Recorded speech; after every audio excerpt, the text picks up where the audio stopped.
¿Cómo están ustedes? ¿Cómo les va? A ver, el día de hoy voy a tener una conversación, o tuve una conversación, o voy a tener una conversación con un tipo que me ha enseñado un montón de cosas. Ahora les vamos a contar un poco más sobre eso. Y del cual todavía de vez en cuando aprendo, de vez en cuando tengo que decirles que me mando unos pequeños regaños eh, con ciertas cosas de las que publicamos en las redes de Fuerza Natural. Em, Y él es un guía de montaña que ha trabajado en diferentes partes de Sudamérica, del mundo, y me dio mucha curiosidad saber cómo funciona el tema de ser guía de montaña. Em, Él se parece a un personaje muy famoso a nivel mundial, pero no les voy a decir quién es ese personaje. Ustedes, en los comentarios, ¿ok? Intenten adivinar quién es. Yo no lo voy a decir. Ustedes sacan sus propias conclusiones. El caso es que está conmigo, o me acompaña el día de hoy desde Chile, mi amigo Eduardo el Chino Rojas. ¿Cómo estás, brother? Muy bien, saludos desde acá de Chile. ¿En qué parte de Chile estás tú? Porque tú no vives en Santiago. No, vivo bastante más al sur, en un pequeño pueblo, bueno, ya está creciendo, se llama Puerto Varas. Puerto Varas, ok. Vives ahí con tu esposa hace rato. Vivo acá desde hace 2 años, cuando nos mudamos a Chile vivimos, o sea, llegamos primero a Santiago, pero siempre con miras de venir acá al sur. Ok, ok, ok. Y bueno, obviamente me imagino que eso también viene dado pues por tu profesión, ¿no? El hecho de vivir allá. Sí, sí, bueno, aunque a pesar de todo, Santiago es una ciudad como privilegiada porque tienes montañas muy, muy cerca. Montañas Ujú. altas, estamos hablando de, bueno, de hecho tienes como 6 miles, digamos, entre comillas, cerca, a un par de horas de la ciudad, Ok, pero tienes acceso a la montaña muy, muy fácil, en auto, no sé, así como en media hora puedes estar subiendo cualquier cerro de hasta 3.000 metros, que está muy, muy cerca de la ciudad. Entonces Santiago tiene como ese escape para los que nos gusta la montaña. Pero la vida acá en el sur es bastante más tranquila. O sea, vivimos acá en Puerto Varas, particularmente, que a orillas de un lago, ujú. que es el segundo o el tercero más grande de Chile, si mal no recuerdo, y bueno, obviamente uno de los más grandes de Sudamérica. Y acá cerca de casa tengo dos volcanes que no tienen altitud, pero presentan nieve durante casi todo el año. Uno se llama el Calbuco y el otro, el más famoso, es uno que se llama el Osorno. El Calbuco con 2.000 y un poco más de metros de altitud y el Osorno con 2.600. Como que lo que tengo más cerca de la casa, casi por decir el patio de la casa. Ok, ok. Bueno, a ver, nosotros nos conocemos hace unos sólidos 25 años, por ahí, 20, 25 años, más o menos. Tranquilamente. Por ahí. Les voy a contar un poco a las personas que están viendo esto. Eh, Nosotros dos estudiamos en el mismo colegio, en ese colegio hay un centro excursionista, y el chino fue, digamos, jefe o guía de mi hermano. Mi hermano fue guía de otras personas y esas otras personas fueron guías míos. Entonces, como que fue todo el proceso como de pasar un montón de conocimientos y eso que en Colombia se llama excursión de graduación o viaje de graduación de cuando terminas el colegio o te gradúas como bachiller. Normalmente en nuestros países el viaje más común es irse a algún lugar con playa a hacer cosas de las cuales te vas a avergonzar después. Pero en el caso mío y de mis amigos, decidimos ir a hacer un viaje de 3 semanas en Ecuador y el chino fue quien nos coordinó ese viaje. Eso fue en 2006, estamos hablando de hace 17 años, más o Y menos, ¿no? parece que Sí, fue 17 años. Algo de tiempo, algo de tiempo. Pero bueno, desde esa época nos conocemos y yo desde esa época sé, digamos, de lo que hace el chino. em, y me gustó mucho la idea de poder traerles a ustedes como ese conocimiento de entender cómo funciona un guía de montaña, porque a veces pensamos que un guía de montaña es el que se sabe el camino y ya. Y hay un montón de cosas que tienen que ver. Entonces mi primera pregunta, brother, es ¿cómo, o sea, cuál es el proceso para uno ser guía de montaña? O sea, que no sé si se puede llamar así, qué tipo de pruebas o lo que sea hay que pasar. Sí, bueno, primero que nada, o sea, el guía de montaña actualmente en Sudamérica, pues ya en Europa y en Estados Unidos, Canadá, ya es una profesión como tal. Está aceptada Ok. por el Estado, hay que hacer incluso una carrera bueno, que acá en Sudamérica, si vas sumando el tiempo, es casi lo mismo que si haces una carrera en tiempo o sea, de estudios, por así decirlo. Pero todavía de a poco es que se está empezando a aceptar como profesión y tanto para que las personas lo entiendan y para a nivel legal y por parte del Estado que entiendan que un guía de montaña, como bien acabas de decir, no es solo la persona que va a llevar a otra gente a pasear al cerro, sino que tiene un grado de responsabilidad dentro de su proceso o de su trabajo. Ok. Y bueno, el proceso realmente empieza cuando empiezas a hacer montaña, o sea, primero, antes de postular o querer ser guía de montaña, necesitas acumular un currículum. Y esto, obviamente, el proceso formativo de guía de montaña no te van a enseñar a hacer montaña, que aquí hay una Ujú. gran diferencia entre lo que sería la formación de guías y la formación de un montañista en general. Te enseñan precisamente a llevar a gente a la montaña, cómo planificar, todo el esquema de seguridad que hay que manejar. Y bueno, una de las cosas más importantes que para mí es como el equivalente a lo que se pudiera decir que hace realmente un guía de montaña, es realmente un gestor de riesgo. Nosotros estamos todo el rato antes de ir a cualquier excursión, por muy fácil que sea, por muy difícil que sea, evaluamos un montón de condiciones y tomamos decisiones de acuerdo a eso. Si merece la pena ir a ese cerro en ese momento o si hay que esperar un momento más, buscar otras opciones o lo que sea. Ok. Ese es como para mí el trabajo principal. Eh, ¿Cómo llegar a esto? Bueno, primero, voy a comentar, acumular un currículum, tanto a escalada en roca, o sea, dependiendo de donde te vayas a desenvolver o donde hagas tu formación de guía, la certificación que es como el estándar internacional, que es la UIAGM, que es la Unión Internacional de Guías, de Asociaciones de Guías de Montaña, es como el estándar internacional y ellos exigen tres módulos, que son escalada en roca, escalada alpina o escalada de alta montaña, vamos a llamarla así para generalizar, y Ujú. dependiendo del país donde te desenvuelvas, el módulo de esquí. O sea, necesitas manejar tres disciplinas Ok. para poder transformarte en un guía de montaña integral. Todo este proceso lleva, en principio, o sea, se divide en dos partes realmente. Una parte donde haces todo un carácter formativo de guía en estos tres distintos módulos, de roca, módulo alta montaña y módulo de esquí, que es el caso de Chile y Argentina, que tenemos invierno propiamente, pero ya los otros países suramericanos están exonerados del esquí. Hablo de Ecuador, Perú y Bolivia. Y bueno, en un futuro creo que Colombia ya tiene guías certificados a nivel internacional, pero no tienen todavía las escuelas formadas en Colombia, ¿ya? Ujú. Y bueno, este primer proceso dura un par de años en promedio, ¿sí? Donde vas a hacer el módulo de roca y el módulo de alta montaña y eventualmente el módulo de esquí, dependiendo de dónde hagas tu formación. Luego de esos 2 años se te da un periodo de 1 año, 2 años, bueno, incluso más, para hacer horas de montaña. Yo las comparo como las horas vuelo que hace un piloto antes de recibir realmente su título. Y Ok. luego de eso haces un periodo que no dura más de 1 año, que es lo que se llama el pasaje a guía, donde terminas o sea, como ya este pasaje a guía no es formativo, sino que es netamente evaluativo. Entonces, los instructores pasan a ser como el papel de clientes y están evaluándote todo el rato cómo es tu gestión de tu guiada. Estos procesos duran 1 mes más o menos cada módulo, o sea de roca, sea de alta montaña, sea de esquí.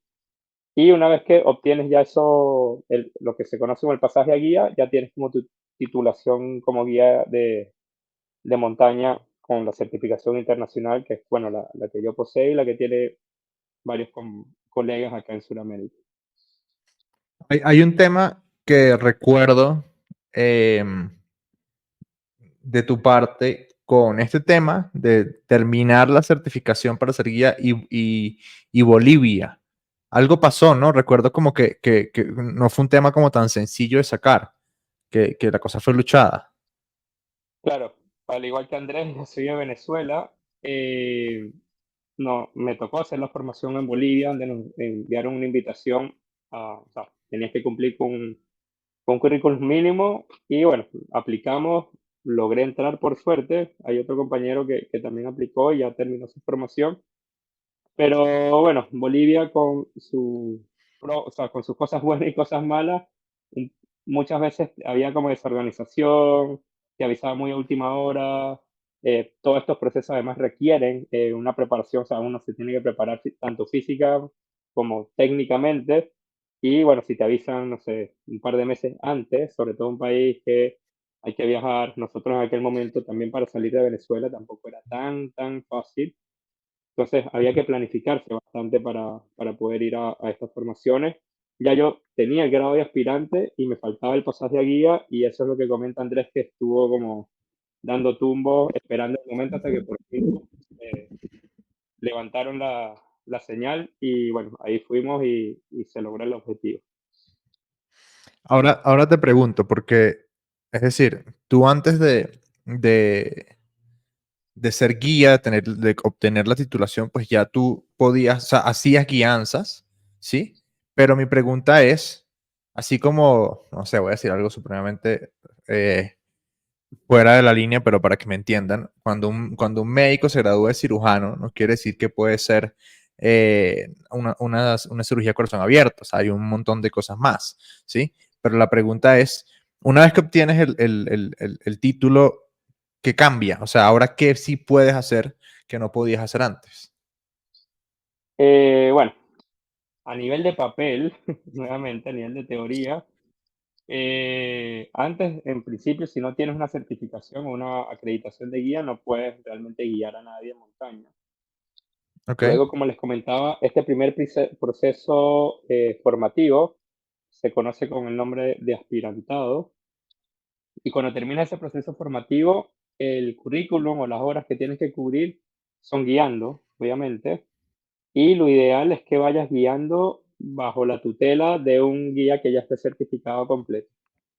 Entonces, ok, a veces eso no es 100% posible, pero sí se trata de, mira, no sé, por lo menos si Andrés ya es un guía certificado y yo me estoy formando, le digo, oye Andrés, voy a ir a tal cerro o a realizar tal ascenso, necesito que me pases datos o que me evalúes, entre comillas, y de ser posible, si puedes venir, que sería lo ideal. Lo ideal es ir acompañado con un guía ya certificado, aunque hay ciertas actividades que no, como decir, hay un nivel donde que de ahí para abajo puedes como es libre, como de libre acceso, por así decirlo, o de libre sí, desempeño, y de ahí para arriba sí o sí necesitas como la tutoría física o presencial de un guía certificado. ok, ya entiendo.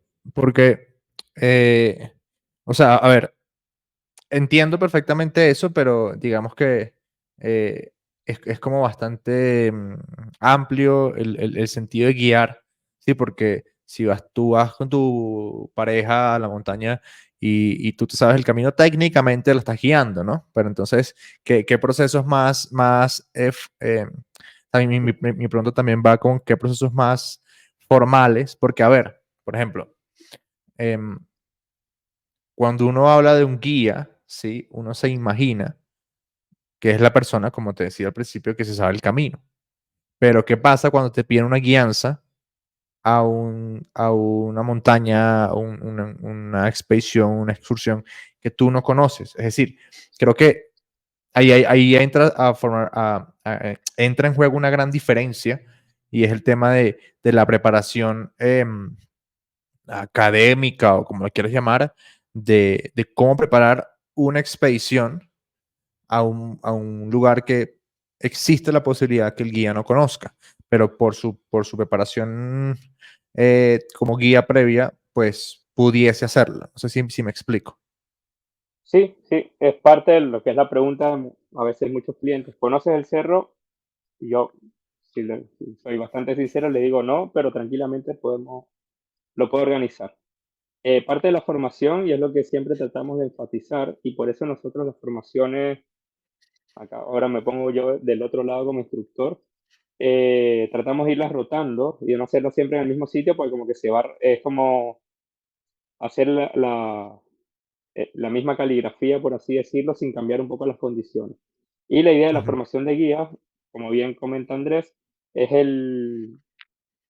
formar un guía integral que sea capaz de, ya, vamos a este lugar, ¿qué tengo que hacer? Buscar los mapas, buscar los tracks, o hacer el track desde ahorita que tenemos todas estas herramientas que antes quizás no las teníamos, pero organizar todo un principio, qué logística necesito, eh, planear, siempre, esa es parte de la gestión de riesgos, qué hacer en caso de un incidente o un accidente, ¿sí?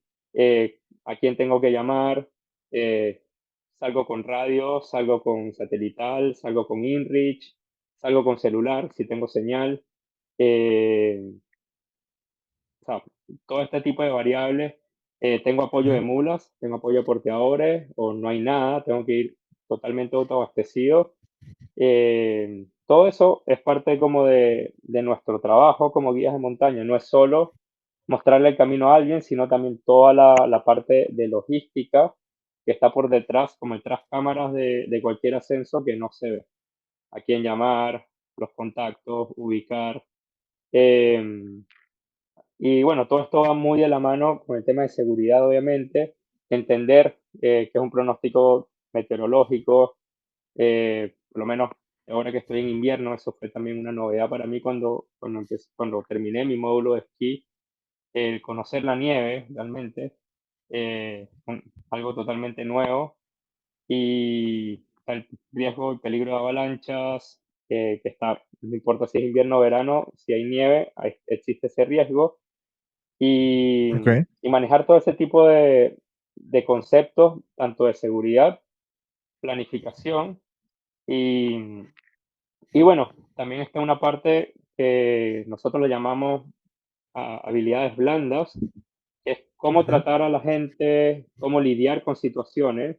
Pues no es solo llegar, hola, me llamo Eduardo, vamos para allá, son 5 horas y nos vamos.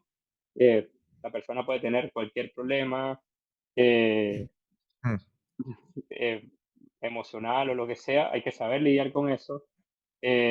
Además, nosotros vamos a estar todo el rato en situaciones que son extremas, quizás no tanto para nosotros como guías, pues estamos ambientados o estamos habituados al ambiente de montaña, pero para alguien que es de la ciudad, que son sus primeros contactos, es una situación súper extrema, o sea, literalmente lo está sacando de su zona de confort, y mm, uno tiene que estar allí atendiendo ese tipo de situaciones, o sea, pues no puedo hacer nada cruzándome de brazos, y que claro. esa persona tenga una mala experiencia, pues parte de nuestro trabajo realmente, no es solo guiar, sino también, yo lo llamo vender una experiencia realmente. Sí, No es de solo acuerdo. el tema de hacer una cumbre o de vamos del punto A al punto B, sino también vender una experiencia, mostrarles el lugar.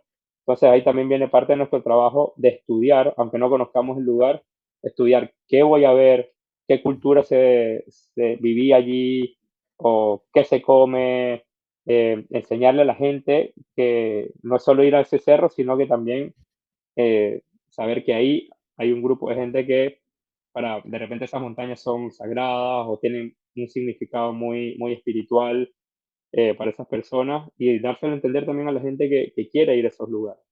Entonces, esas habilidades blandas también están dentro del proceso formativo.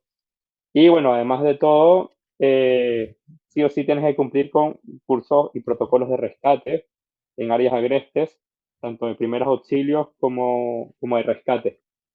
Y nosotros entrenamos muchísimo el tema de autorrescate, sobre todo por la realidad que tenemos acá en Sudamérica, donde no hay o sea, es difícil conseguir un helicóptero o una aeronave que nos pueda Sí, evacuar rápidamente, como sucede en Europa y en muchos sitios, tanto de Estados Unidos como de Canadá, que uno levanta el teléfono, sea satelital o lo que sea, y en cuestión de una hora tienes un helicóptero sacándote de allí. Entonces, acá hay mucho de por lo menos estabilizar el accidentado y tratar de salir por nuestros propios medios. Entonces, es una claro, preparación súper amplia, hay muchas cosas, como hay muchos matices que hay que ir cubriendo y no es solo ir del punto A al punto B. El conocer el lugar, obviamente, es un plus, o sea, es un extra, em, pero la idea es que el guía de montaña esté capacitado para poder guiar no solo en la montaña, donde generalmente, o en mi caso, por ejemplo, ahora que vivo acá al lado de los hornos, subo por lo menos unas 10 veces por temporada y, y obviamente ya me conozco como los descansos o lo que sea, pero eventualmente me piden hacer una guiada en otro cerro y bueno, yo feliz porque además salgo también un poco de la rutina, por así decirlo. Entonces, nuestra claro. capacitación va dirigida a poder desempeñarse en cualquier lugar. Y normalmente, ¿cuáles son como las mayores trabas que puede conseguir una persona para estructurar una excursión o expedición? Oye, me imagino que cambian por los diferentes lugares, pero ¿cuáles son como esos obstáculos más comunes que consigue un guía de montaña? El guía o la persona que contrate el servicio de guía. No, no, el guía, la persona que organiza la expedición. Las principales trabas pueden ser, bueno, acceso a la montaña, que es como la principal traba en general en casi toda Sudamérica. Eh, Hay muchos sectores o muchos cerros que no son parques nacionales, o sí es parque nacional, pero todo el alrededor son sectores privados. Entonces, el acceso suele ser uno de como de los mayores problemas. De repente hay que ir a negociar con el dueño, oye, mira, vamos a pasar un grupo de 5 personas, etcétera, etcétera. Como una de las grandes trabas. La otra traba puede ser en temas ya como legislativos. Pongo el caso un poco bueno, de Ecuador. Actualmente, por un tema legal, para poder acceder a varias de sus montañas, son parques nacionales, y el Parque Nacional solo reconoce a los guías, vamos a hablar de la asociación nacional. Ya, Esto no solo pasa en Ecuador. Entonces, si yo, por ejemplo, quiero ir a hacer a guiar, yo, mi persona, guiar a alguien en Ecuador, necesito solicitar previamente un permiso a la asociación ecuatoriana, el cual con el cual ellos me permiten o le notifican a las autoridades del Parque Nacional de que yo estoy habilitado para poder desempeñarme como guía allá. Esto ok. a expensas de que tengo una certificación internacional y en teoría puedo trabajar o desempeñarme en casi cualquier país del mundo, Porque es que pero además esto que, es que pasa tú igual tienes fama de que la gente lleva su cuerpo al límite cuando sale de excursión contigo. como así. Tenemos, les voy a contar, tenemos un amigo en común, estábamos en el Cotopaxi, en Ecuador, con el chino, y ya muy cerca de la cumbre, una de las personas de nosotros, no voy a decir quién, pero Augusto dijo que estaba llevando su cuerpo al límite y que ya él iba a parar. Y recuerdo que estaban muy cerca de la cumbre y fue como, cállate y camina. Este, entonces, por ahí quiero llevar como la siguiente pregunta y es, ¿cómo lidias con los clientes? Porque hay clientes especiales. ¿Cómo es el tema de lidiar con clientes? Bueno, nuevamente se parte de las habilidades blandas, y eso igual te lo da un poco la experiencia de cómo lidiar con clientes. La anécdota que comenta Andrés, tampoco ellos no eran 100% clientes, Mm, había ya un grado de confianza y amistad de por medio, donde obviamente le podía decir así como, cállate y sigue. A un sí, cliente hay que decirle lo mismo, pero de otra manera. Eh, sí. y el lidiar con clientes, por suerte, como dicen por ahí, que Dios los crea y ellos se juntan solos. La gente que hace montaña tiene un perfil muy parecido y yo en los, sí, casi 20, o sea, sí, un poco más de 20 años de guiado, o sea, que he estado guiando, creo que contado con los dedos de las manos he tenido malas experiencias con los clientes. ¿A qué me refiero con malas experiencias? Que no siguen instrucciones o se quejan por un montón de cosas que no van de la mano con lo que es la actividad. O sea, como decirte, voy a la montaña y tengo frío, se están quejando porque tienen mucho frío, como que no va de la mano, ¿sí? No, sabías que te ibas a enfrentar a esa situación, está bien, vamos a tratar de resolverlo, pero no puedes ponerte en una actitud, ¿cómo decirlo?, malcriada, por así decirlo, eh, ya en el terreno sabiendo a lo que te ibas a enfrentar. Y bueno, ¿cómo lidiar con eso? Hay que ser bastante político, bastante diplomático, porque nuevamente es un trabajo y esa persona te está pagando a ti para tener, como comenté anteriormente, una experiencia. Y bueno, obviamente a veces hay que lidiar con situaciones difíciles. Eh, para nosotros, una de las situaciones más difíciles es cuando tienes como que estás haciendo un intento a cumbre o estás yendo a algún cerro y tienes que decirle a los clientes que por, por condiciones, o sea, hay ciertos factores que no, por seguridad no es adecuado ir a ese cerro. Y muchos los clientes se presionan como, sí, pero yo pagué por esa cumbre y realmente el contratar un guía es garantizar de que te va a ir bien y garantizar, no voy a decir un 100% pero aumentar tus probabilidades de volver a casa, ¿sí? Ujú, Es como yo defino bien lo que es mi trabajo como guía, es realmente ya brindarte una experiencia y que regreses sano y salvo a casa.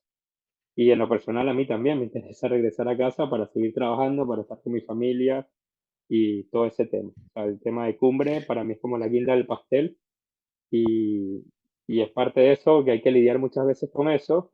Por eso también la parte formativa, porque no es solo decir, no, no vamos a ir a tal cumbre porque no, porque yo digo que no, sino explicar el por qué también. Si hay peligro de avalancha, si se viene una tormenta en tanto tiempo, o si las temperaturas no dan, o las condiciones no están dadas. A explicar, eh, no solo por decir, tengo un mal feeling de este cerro, sino con mm. propiedad decir, mira, por estos factores no podemos hacer esto. Y nuestro trabajo también, obviamente, no se puede hacer esto, pero plantear un plan B, plan C o cualquier otra alternativa que vaya un poco, que se parezca un poco a lo que era el objetivo principal de esa persona que te contrató. Hay un tema con la montaña, chino, cuando uno hace alta montaña, em, y es el riesgo. Bueno, creo que hoy en día y en países latinoamericanos como los que vivimos tú y yo, el riesgo de muerte es inherente en la esquina, ¿no? O sea, no tienes tanto que buscarlo, ella te persigue. Pero tenemos, de hecho, a este viaje que hicimos en Ecuador con Chino, y nos iba a acompañar un montañista, para mí el más grande que ha tenido Venezuela, estaban los planes que nos acompañara y por cosas del destino decidió hacer una expedición en Nepal, de la que de la que nunca pudo regresar. Y todo esto me hace pensar, porque además a ti también te pasó algo, si no me falla la memoria, tú me corregirás, tú te encontraste a Yulistek, eh, creo que en Nepal fue, y no mucho tiempo pasó después de que él falleció, ¿no? Fue algo así. Sí, yo coincidí, bueno, tuve la suerte de coincidir con él en Nepal, eh, y al año siguiente él falleció bueno, en la misma montaña que estaba intentando cuando coincidimos. Era un proyecto que él Okay. tenía y bueno, sí, es un riesgo inherente que está allí todo el rato.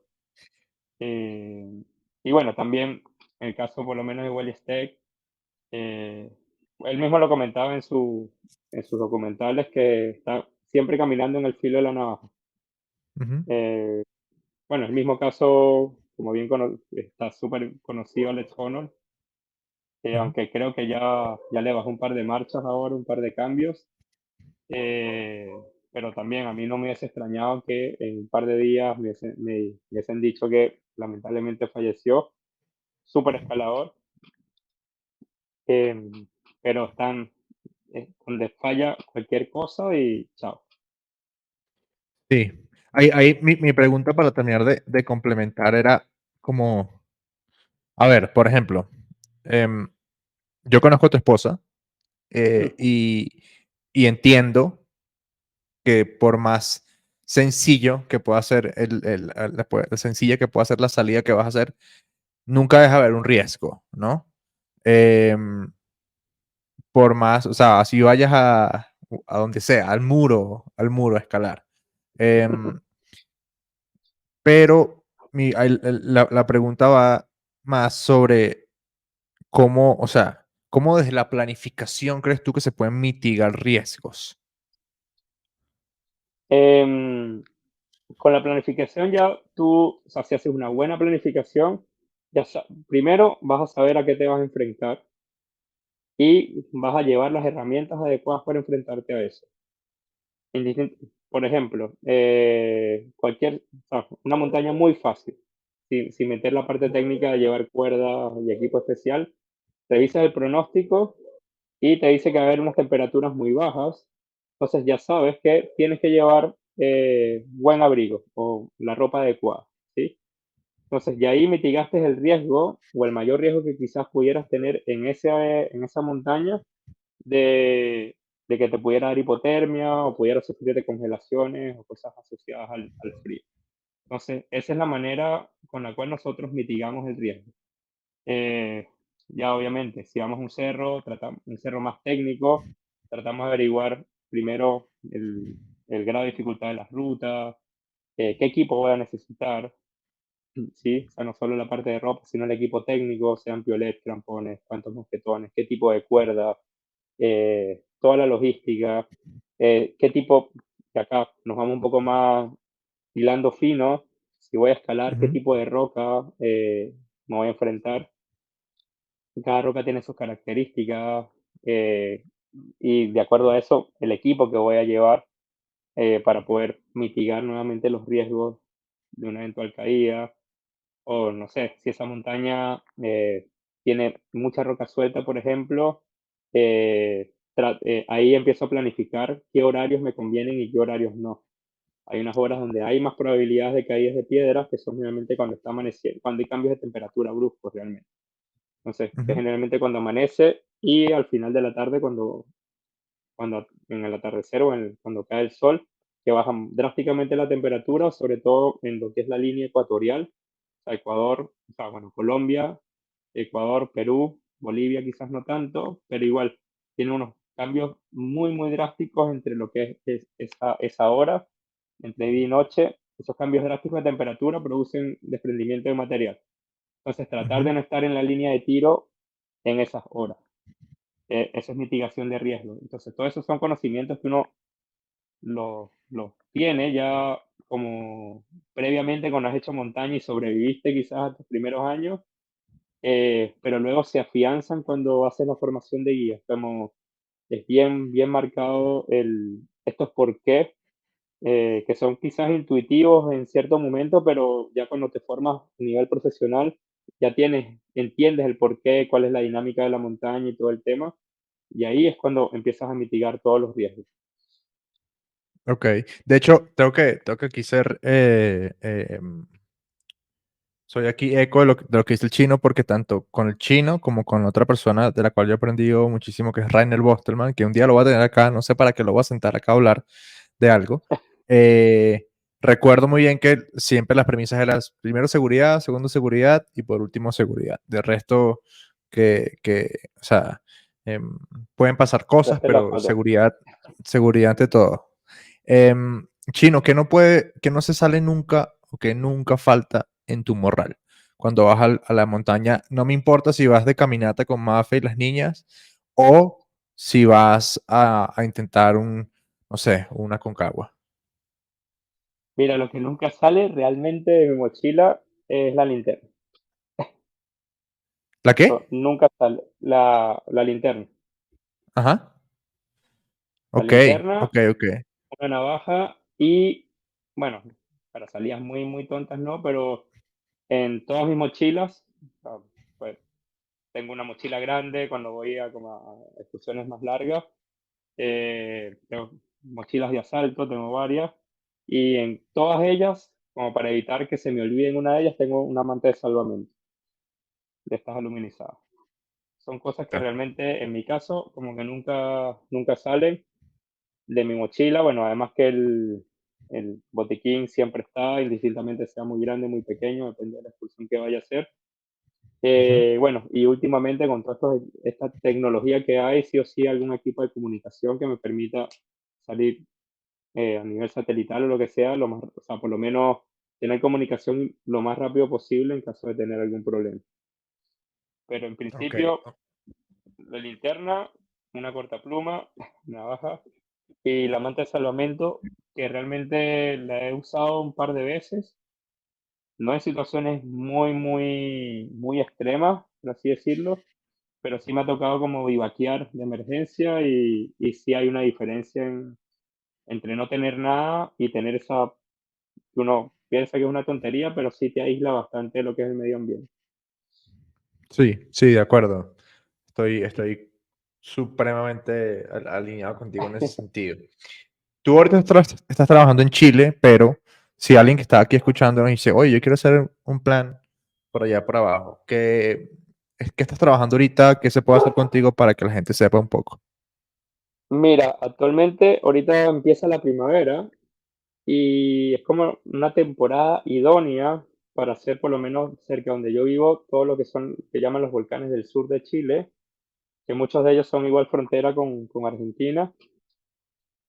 Eh, una actividad que a mí me parece súper bonita porque primero no tienes el componente de altitud que se tiene en todos los otros países andinos y estás quizás calzándote unos crampones o estás tocando la nieve a una altitud de 1800 metros por debajo de lo que está Bogotá ahora.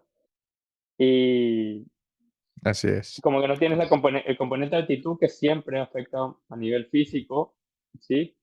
El tema de altitud, mal de altura y todas estas cosas asociadas a la altitud. Acá simplemente quizás un poco de frío, pero son cerros muy bonitos, los volcanes, que son como miradores naturales y están como accesibles con estas condiciones hasta enero más o menos. O sea, desde a partir de ahora, septiembre, octubre, hay un poco más de nieve y, o sea, si quieren visitarlo y no tienen quizás experiencia con esquí, o que sea un poco más agradable, mi recomendación es que vengan quizás más finales de octubre o noviembre. Sí, pues ya en enero se suelen secar un poco, entonces hay más de esto. Acá le dicen acarreos. En Colombia, en Venezuela los conocemos más como morrenas, que son estos arenales grandes que Ujú, están, bueno, acá son típicos de los volcanes. Es la típica que subes un paso, bajas dos y entorpece un poco la marcha y lo hace un poco más ujú. pesado el ascenso. Eso con respecto al sur. Ok, Y en esa época, y ya más entrado el verano, que es diciembre, enero y febrero, un poco marzo, dependiendo de las montañas que vayan a hacer, se suelen hacer las montañas como más altas, que están más hacia el norte. ¿Ya? Acá en Chile la más alta es Ojos del Salado, que está 6.800 metros, 6.850, es como 50 metros más bajo que la Concagua, no es menor. Obviamente para sacarle también como la partida y tratar de venderlo un poco más, es el volcán activo más alto del mundo. ok. Cerca de Santiago, o cerca de Santiago de Chile, está la Concagua, que es la montaña más alta de Sudamérica. Y bueno, en el norte hay un montón de montañas de 6.000 metros, no tienen casi nieve, por no decir que no tienen nieve. Tienen su atractivo, está en el desierto de Atacama. eh, Eso como hablando de Chile. Y bueno, al sur está el famoso trekking de las Torres del Paine. Está la zona del Chaltén, donde está el famoso Cerro Torre, el Fitzroy. eh, y bueno, acá en Chile, del lado chileno están las Torres del Paine, que es como para todos los niveles. O sea, tienes trekking y es como los dos extremos, no hay como un intermedio. Tienes trekking o el ascenso a las torres, que es bastante más técnico. Sí. Eh, Acá cerca de casa igual tengo un sitio que es increíble, se llama Cochamó, que es una como de las mecas de la escalada acá en Sudamérica. Ujú. Quizás no es tan conocido, pero lo conocen como el Yosemite de Sudamérica. Es un valle con unas paredes de granito increíbles y quedan también bastante cerca de casa ahora. Ok, Chino, yo de lo que yo he hecho de montaña, yo tengo un spot favorito. Creo que todos lo tenemos. El mío es la Laguna Verde, eh, a los pies del Humboldt. ¿Cuál es tu spot favorito que hayas conocido Ahora hasta ahora? está difícil. Es que son varios, pero particularmente hay un campamento que a mí me encanta, que está en la cima de una de nuestras montañas en Venezuela, se llama el Aullante-Puy. El Ujú, campamento se llama El Oso, que está como, es un lugar súper, súper especial para mí. Em, y el otro pudiera ser bueno, está el campo base del Alpamayo, en Perú. ujú. Bueno, ya tengo varios años yendo a ese cerro, guiándolo, por suerte.